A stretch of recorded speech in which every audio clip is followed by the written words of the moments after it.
DJ Mukesh Chakiya.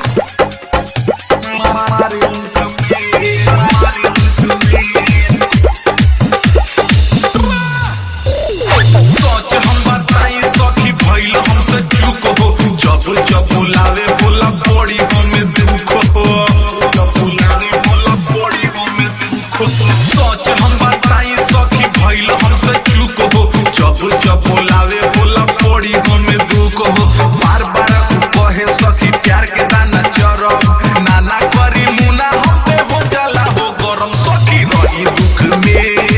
रही दुख में होई यार बोला के जब मारे मुख में।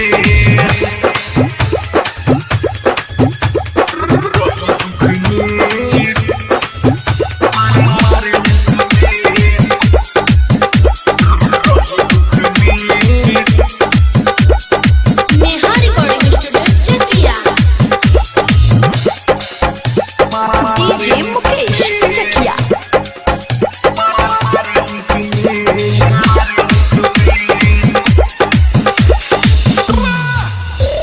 सुरेश दीवाना दीना आलोक मुकेश हो, जिंदगी में हमारा लगैले बावे ठेस हो, हमारा लगैले बावे ठेस हो। सुरेश दीवाना दीना आलोक मुकेश हो, जिंदगी में हमारा लगैले बावे ठेस हो।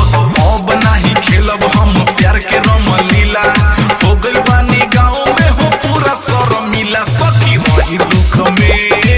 रही दुख में होई यार बोला के जब मारे मुख में। नेहा रिकॉर्डिंग स्टूडियो चकिया।